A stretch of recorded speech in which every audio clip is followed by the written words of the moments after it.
அகில மீடியா நேயர்களுக்கு வணக்கம். இன்றைய உலகத்தின் முக்கிய செய்திகள். முதலில் தலைப்புச் செய்திகள். அமெரிக்கா ஈரான் பதற்றம் தீவிரம். மத்திய கிழக்கில் போர் விமானங்கள் குவிப்பு. ரஷ்ய தாக்குதல் பதற்றம். மூடப்பட்ட போலந்து விமான நிலையங்கள். அமெரிக்க ராணுவ ஏவுகணை தாக்குதல்களில் 11 பேர் உயிரிழப்பு. அமெரிக்க பாராளுமன்றத்துக்குள் துப்பாக்கியுடன் நுழைய முயன்ற இளைஞர் கைது. கலிபோர்னியாவில் பனிச்சரிவு. 10 பேர் மாயம். அமெரிக்க கடல் ஆதிக்கத்துக்கு புதிய சவாலான சீன நீர்மூழ்கி கப்பல்கள். டிரம்பின் வலிமையான ராணுவ முழக்கம். ஈரான் விடுத்துள்ள நேரடி எச்சரிக்கை. பாகிஸ்தான் தற்கொலைப்படை தாக்குதலில் 11 வீரர்கள் உட்பட 12 பேர் உயிரிழப்பு. ரஷ்யாவிடமிருந்து 2000 குழந்தைகள் மீட்பு. உக்ரைன் அதிபர் ஜெலன்ஸ்கி தெரிவிப்பு. ட்ரம்ப் நிபந்தனைகளுக்கு உடன்பட மறுக்கும் ஈரான். ராணுவ நடவடிக்கை வாய்ப்பு என வான்ஸ் தெரிவிப்பு. தொடர்பட விரிவான செய்திகள். அமெரிக்காவுக்கும் ஈரானுக்கும் இடையே பகை நீடித்து வருகிறது. ஈரான் அணு ஆயுதம் தயாரிக்க முயற்சிப்பதாக அமெரிக்காவும் இஸ்ரேலும் குற்றம் சாட்டி வருகின்றன. மேலும் ஈரான் அணு ஆயுதம் தயாரிப்பதை கைவிட வேண்டும். இது தொடர்பாக அமெரிக்காவுடன் அணுசக்தி ஒப்பந்தம் மேற்கொள்ள வேண்டும் என்று ட்ரம்ப் கூறி வருகின்றார். இந்த ஒப்பந்தத்தில் ஈரானை கையெழுத்திட வைக்க அமெரிக்க அதிபர் ட்ரம்ப் அனைத்து வகையிலும் அழுத்தம் கொடுத்து வருகின்றார். ஆரம்பத்தில் பிடிகொடுக்காமல் இருந்த ஈரான் ஒரு கட்டத்தில் அமெரிக்காவுடன் பேச்சுவார்த்தை நடத்த ஒப்புக்கொண்டது. இரு நாடுகளிடையே ஜெனீவாவில் பேச்சுவார்த்தை நடந்து வருகிறது. இந்த சூழலில் கடந்த 24 மணி நேரத்தில் F-22, F-35, F-16 உள்ளிட்ட 50க்கும் மேற்பட்ட அதிநவீன போர் விமானங்களை மத்திய கிழக்கு பகுதிகளில் அமெரிக்கா குவித்து வருகிறது. மேலும் விமானங்களுக்கு ஏற்கனவே USS ஜெரால்ட் ஆர்ட்ஃபோர்ட் என்ற விமானம் தாங்கி கப்பல் கரீபியன் பகுதிகளில் இருந்து தற்போது மத்திய அட்லாண்டிக் பகுதியில் மத்திய கிழக்கை நோக்கி சென்று கொண்டிருக்கும் நிலையில் அமெரிக்காவின் இந்த நடவடிக்கை அங்கு போர் பதற்றத்தை அதிகரித்துள்ளது. ஈரானுடனான பேச்சுவார்த்தை ஒருபுறம் நடந்து வரும் நிலையில் மற்றொரு புறம் ராணுவ பலத்தை ஈரான் அமைத்துள்ள மத்திய கிழக்கு பகுதியில் அமெரிக்காவும் தனது ராணுவ பலத்தை அதிகரித்து வருகின்றமை குறிப்பிடத்தக்கது. ஒரு பக்கம் ஈரானும் ராணுவ பயிற்சிகளில் ஈடுபட்டு வருகின்றமையும் குறிப்பிடத்தக்கது. ராணுவ நடவடிக்கைகள் காரணமாக போலந்தில் உள்ள ஜெசோவ் மற்றும் லூப்ளின் விமான நிலையங்கள் தற்காலிகமாக மூடப்பட்டன. ரஷ்யா உக்ரைன் மீது நடத்தி வரும் தாக்குதல்கள் காரணமாக போலந்தில் உள்ள 2 விமான நிலையங்கள் தற்காலிகமாக மூடப்பட்டன. ரஷ்யாவின் விமானப்படை உக்ரைன் பகுதிகளில் தாக்குதல் நடத்தி வருவதால் பாதுகாப்பு முன்னெச்சரிக்கை நடவடிக்கையாக போலந்து வான்வெளியில் ராணுவ கண்காணிப்பு நடவடிக்கைகள் தொடங்கப்பட்டன. இதன் காரணமாக செசோவ் மற்றும் லூப்ளின் விமான நிலையங்கள் சிறிது நேரம் முடக்கப்பட்டன. பின்னர் நிலைமை கட்டுப்பாட்டுக்குள் வந்த பிறகு இரு விமான நிலையங்களும் வழக்கம் போல் செயல்பட தொடங்கின. அமெரிக்க ராணுவம் கரீபியன் மற்றும் கிழக்கு பசிபிக் கடல் பகுதிகளில் நடத்திய ஏவுகணை தாக்குதல்களில் 11 பேர் உயிரிழந்துள்ளனர். இந்த தாக்குதல்கள் சம்பவங்கள் நேற்றிரவு இடம்பெற்றுள்ளதாக தெரிவிக்கப்படுகின்றது. போதைப்பொருள் கடத்தலில் ஈடுபட்டதாக சந்தேகிக்கப்படும் 3 படகுகளே தாக்கப்பட்டதாக அமெரிக்கா தெரிவித்துள்ளது. கிழக்கு பசிபிக் பகுதியில் தாக்கப்பட்ட படகில் 4 பேரும், அதே பகுதியில் தாக்கப்பட்ட 2வது படகில் 4 பேரும், கரீபியன் கடலில் தாக்கப்பட்ட 3வது படகில் 3 பேரும் கொல்லப்பட்டதாக அமெரிக்கா கூறுகிறது. அமெரிக்காவுக்குள் போதைப்பொருள் கடத்தப்படுவதை தடுக்க ஜனாதிபதி ட்ரம்ப் நிர்வாகம் ஆபரேஷன் சவுதர்ன் ஸ்பியர் என்ற பெயரில் இந்த ராணுவ நடவடிக்கையை முன்னெடுத்து வருகிறது. இதன்படி 2025 செப்டம்பர் மாதம் முதல் இதுவரை 40க்கும் மேற்பட்ட ஏவுகணை தாக்குதல்கள் நடத்தப்பட்டுள்ளதில் இதுவரை சுமார் 145 முதல் 150 பேர் உயிரிழந்துள்ளதாக தரவுகள் தெரிவிக்கின்றன. அமெரிக்காவின் வாஷிங்டனில் உள்ள பாராளுமன்றத்துக்குள் கையில் துப்பாக்கியுடன் நுழைய முயன்ற இளைஞர் ஒருவர் போலீசாரால் கைது செய்யப்பட்டுள்ளதாக அந்நாட்டு ஊடகங்கள் செய்தி வெளியிட்டுள்ளன. குறித்த இளைஞர் துப்பாக்கியுடன் நுழைய முற்படுவதை பார்த்த போலீசார் அவரை சுற்றி வளைத்ததோடு ஆயுதத்தை கீழே போடும்படியும் உத்தரவிட்டுள்ளனர். இதையடுத்து குறித்த இளைஞர் துப்பாக்கியை தரையில் வைத்துவிட்டு படுத்துக் கொண்டார். குறித்த இளைஞரிடமிருந்து வெடிமருந்துகளையும் வைத்திருந்ததாக போலீசார் தெரிவித்தனர். மேலும் பாராளுமன்ற வளாகம் அருகில் நிறுத்தப்பட்டிருந்த வாகனத்தையும் போலீசார் சோதனை செய்ததில் எரிவாயு, முகமூடி, ஹெல்மெட் ஆகியவையும் பறிமுதல் செய்யப்பட்டுள்ளன. குறித்த இளைஞர் எதற்காக துப்பாக்கியுடன் வந்தார் என்பது தொடர்பில் போலீசார் இன்னும் தகவல் வெளியிடவில்லை. கலிபோர்னியாவின் கெஸ்டல் பீக் மலைத்தொடரில் ஏற்பட்ட பனிச்சரிவில் 10 பனிச்சறுக்கு வீரர்கள் காணாமல் போயுள்ளதாக அந்நாட்டு ஊடகங்கள் செய்தி வெளியிட்டுள்ளன. இது தவிர மேலும் 6 பேர் பனிச்சரிவில் சிக்கியுள்ளதாகவும் தெரிவிக்கப்பட்டுள்ளது. சிக்குண்டவர்களை மீட்பதற்காகவும் காணாமல் போனவர்களை மீட்பதற்காகவும் உள்ளூர் அதிகாரிகளால் 46 மீட்பு பணியாளர்கள் நியமிக்கப்பட்டுள்ளனர். இருப்பினும் மோசமான வானிலை காரணமாக மீட்பு பணிகள் கடினமாக இருப்பதாக தெரிவிக்கப்பட்டுள்ளது.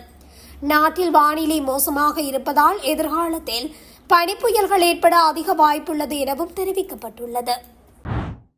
கடந்த 5 ஆண்டுகளில் சீனா தனது அணுசக்தி நீர்மூழ்கி கப்பல்கள் உற்பத்தியை வேகமாக அதிகரித்து அமெரிக்காவை விட அதிக அளவில் புதிய கப்பல்களை கடலில் இறக்கியுள்ளது என்று அறிக்கை ஒன்று வெளியாகியுள்ளது. சர்வதேச மூலோபாய ஆய்வு நிறுவனம் வெளியிட்ட புதிய அறிக்கை இதனை தெரிவிக்கிறது. இது பல ஆண்டுகளாக அமெரிக்காவுக்கு சொந்தமான கடற்படை ஆதிக்கத்திற்கு சவாலாக இருக்கலாம் என அஞ்சப்படுகிறது.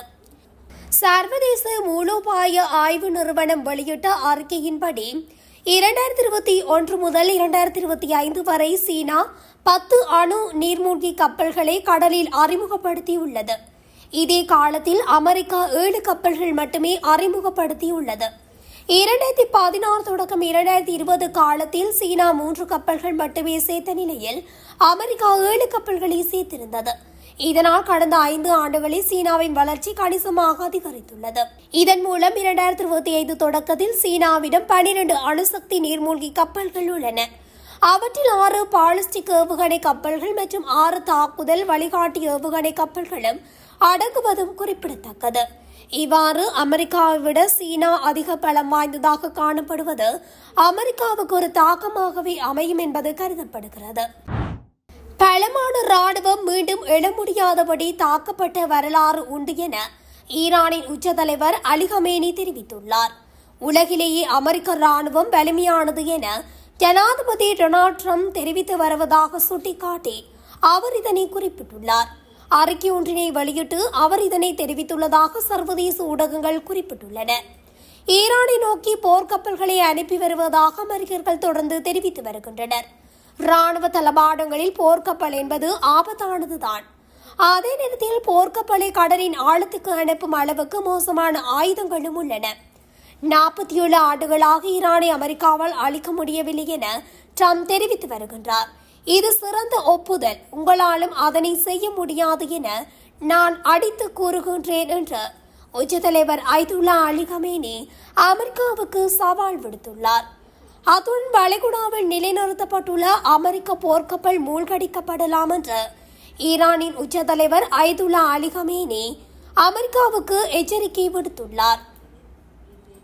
உங்கள் வலிமையான ராணுவத்தையும் அளிப்போம் எனவும் அமெரிக்க ஜனாதிபதி ட்ரம்புக்கு அயதுல்லா அலி கமேனி கடும் எச்சரிக்கை விடுத்துள்ளார். தெஹ்ரானில் நடந்த ஒரு நிகழ்ச்சியில் பங்கேற்ற அயதுல்லா அலி கமேனி பேசியதாவது, அமெரிக்க ஜனாதிபதி ட்ரம்ப் தாங்கள் உலகின் வலிமையான ராணுவ படையை கொண்டுள்ளோம் என்று தெரிவித்து வருவது சில சமயங்களில் மீண்டும் எழுந்திருக்க முடியாத அளவுக்கு கடுமையாக தாக்கப்படலாம், குறிவைக்கப்படலாம். ஆகவே எச்சரிக்கையாக இருக்குமாறு அறிவுறுத்தியுள்ளார். அமெரிக்கர்கள் ஈரானை நோக்கி ஒரு போர்க்கப்பலை அனுப்பியதாக தொடர்ந்து கூறுவது வியப்புக்குரியது. நிச்சயமாக ஒரு போர்க்கப்பல் ஆபத்தான ராணுவ இருப்பு ஆகும். ஆனால் அந்த போர்க்கப்பலை விட ஆபத்தானது ஒன்று உள்ளது. அது போர்க்கப்பலுக்கு கடலின் அடிப்பகுதிக்கு அனுப்பக்கூடிய ஆயுதமாகும். ஈரான் அரசாங்கத்தை அகற்ற அமெரிக்கா பல ஆண்டுகளாக முயன்றும் அதில் தோற்று வந்ததே முக்கியமானது. இவ்வாறு அமெரிக்காவை தாக்குவதற்கும் அமெரிக்காவின் கப்பல்களை மூழ்கடிப்பதற்கும் ஈரானிடம் பலம் வாய்ந்த ஆயுதம் ஒன்று உள்ளது. அதுவே கடலுக்கு அடியில் சென்று ஈரானின் கப்பல்களை துவம்சமாக்கும் சக்தி கொண்ட வலிமையான ஆயுதமே உள்ளது என்றும் அலி கமேனி தனது உரையில் தெரிவித்துள்ளார். பாகிஸ்தானின் ஹைபர் பக்துன்குவா மாகாணத்தில் பாதுகாப்பு சோதனை சாவடி மீது பயங்கரவாதிகள் நடத்திய தற்கொலைப்படை தாக்குதலில் 11 பாதுகாப்படை வீரர்கள் மற்றும் ஒரு சிறுமி என மொத்தம் 12 பேர் உயிரிழந்தனர். ஆப்கானிஸ்தான் எல்லையை ஒட்டிய பாஜூர் மாவட்டத்தில் இந்த தாக்குதல் நிகழ்ந்தது. வெடிபொருட்கள் நிரப்பப்பட்ட வாகனத்தை பாதுகாப்பு சோதனை சாவடி மீது மோதி தெஹ்ரிக் ஏ தலிபான் பயங்கரவாதிகள் நடத்திய தாக்குதலில் 11 வீரர்கள் கொல்லப்பட்டனர். குண்டுவெடிப்பின் அதிர்வால் அருகில் இருந்த கட்டிடங்கள் இடிந்து விழுந்தன. இதில் இடிபாடுகளுக்கு சிக்கிய ஒரு சிறுமியும் உயிரிழந்தார். பெண்கள் உட்பட 7 பேர் காயமடைந்தனர். தொடர்ந்து பாதுகாப்பு படையினரின் பதிலடி தாக்குதலில் 12 பயங்கரவாதிகள் சுட்டுக் கொல்லப்பட்டதாக ராணுவம் தெரிவித்துள்ளது. பிரிங் கிட்ஸ் பேக் UA முயற்சியின் ஒரு பகுதியாக 2000 குழந்தைகள் ரஷ்யாவிடம் இருந்து மீட்கப்பட்டுள்ளதாக உக்ரைன் அதிபர் ஜெலன்ஸ்கி தெரிவித்துள்ளார். 2000 குழந்தைகள் நாட்டுக்கு திரும்பினாலும் இன்னும் ஆயிரக்கணக்கான குழந்தைகளால் ரஷ்யாவால் சிறைபிடிக்கப்பட்டுள்ளது எனவும் தெரிவித்துள்ளார். பிப்ரவரி 2022 இருந்து ரஷ்ய ராணுவம் ஆக்கிரமித்த உக்ரைன் பகுதிகளில் இருந்து வலுக்கட்டாயமாக சுமார் 20,000 குழந்தைகள் நாடு கடத்தப்பட்டதாக தெரிவிக்கப்பட்டுள்ளது. குழந்தைகளை சட்டவிரோதமாக நாடு கடத்திய குற்றச்சாட்டின் கீழ் ரஷ்ய அதிபர் விளாடிமிர் புடினுக்கு எதிராக சர்வதேச குற்றவியல் நீதிமன்றம் ஏற்கனவே கைது வாரண்ட் பிறப்பித்துள்ளது. குழந்தைகளை தனது கட்டுப்பாட்டின் கீழ் கொண்டு வந்ததாக தன் மீது சுமத்தப்படும் குற்றச்சாட்டிற்கு ரஷ்யா மறுப்பு தெரிவிக்கவில்லை. ஆனால் போர்க்களத்தில் இருந்து அவர்களை அப்புறப்படுத்தி அவர்களை பாதுகாக்கவே அப்படி செய்ததாக தெரிவித்துள்ளது.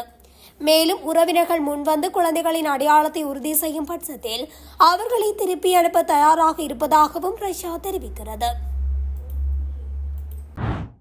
ஓமன் மத்தியஸ்தத்தில் அமெரிக்கா ஈரான் இடையில் அணுசக்தி தொடர்பாக சுவிட்சர்லாந்தின் ஜெனீவாவில் 2ஆம் கட்ட பேச்சுவார்த்தை நேற்று நடந்தது. இந்நிலையில் பேச்சுவார்த்தைக்கு பிறகு அமெரிக்க துணை அதிபர் JD வான்ஸ் செய்தியாளர்களுக்கு பேட்டியளித்தார். அவர் கூறியதாவது, பேச்சுவார்த்தை சில வழிகளில் நன்றாகவே சென்றது. மீண்டும் சந்திக்க அவர்கள் ஒப்புக்கொண்டுள்ளனர். ஆனால் அதிபர் டிரம்ப் வகுத்துள்ள சில எல்லைக் கோடுகளுக்கு ஈரான் இன்னும் அங்கீகரிக்க தயாராக இல்லை என்று தெரிவித்தார். மேலும் ஈரானின் அணுசக்தி திட்டம் மற்றும் அதன் செயற்பாடுகள் குறித்து அமெரிக்கா கொண்டுள்ள கவலைகளுக்கு ஈரான் தீர்வு காணாவிட்டால் ராணுவ நடவடிக்கை எடுக்கப்படலாம் என்றும் டிரம்ப் எச்சரிக்கையை மீண்டும் வலியுறுத்தினார். ஈரான் வெளியுறவு அமைச்சர் அப்பாஸ் அராக்சி பேசுகையில், இரு நாடுகளும் மோதலை தவிர்ப்பதற்கான சில வழிகாட்டுதல் கொள்கைகளில் உடன்பாட்டுக்கு வந்துள்ளதாகவும் தெரிவித்துள்ளார். இந்த 2வது சுற்று பேச்சுவார்த்தை ஆக்கப்பூர்வமாக இருந்ததாகவும் விரைவில் ஒரு வரைவு ஒப்பந்தத்தை தயாரிக்கும் பணி தொடங்கும் என்றும் அவர் குறிப்பிட்டுள்ளார். இந்த பேச்சுவார்த்தையில் ஈரானின் எண்ணெய் விற்பனை மீதான தடைகளை நீக்க வேண்டும் என்பது ஈரானின் முக்கிய கோரிக்கையாகவும் உள்ளது. இத்துடன் அகில மீடியாவின் இன்றைய உலகத்தின் முக்கிய செய்திகள் நிறைவடைகின்றன. தொடர்ச்சியாக செய்திகளை அறிந்து கொள்ள அகில மீடியா ஊடகத்துடன் இணைந்திருங்கள். நன்றி, வணக்கம். அகிலம், மாற்றத்திற்கான மக்கள் குரல். இந்த வீடியோ பிடிச்சிருந்தா லைக் பண்ணுங்க, கமெண்ட் பண்ணுங்க, ஷேர் பண்ணுங்க. மறக்காம கீழே இருக்க பெல் ஐகானை கிளிக் பண்ணுங்க.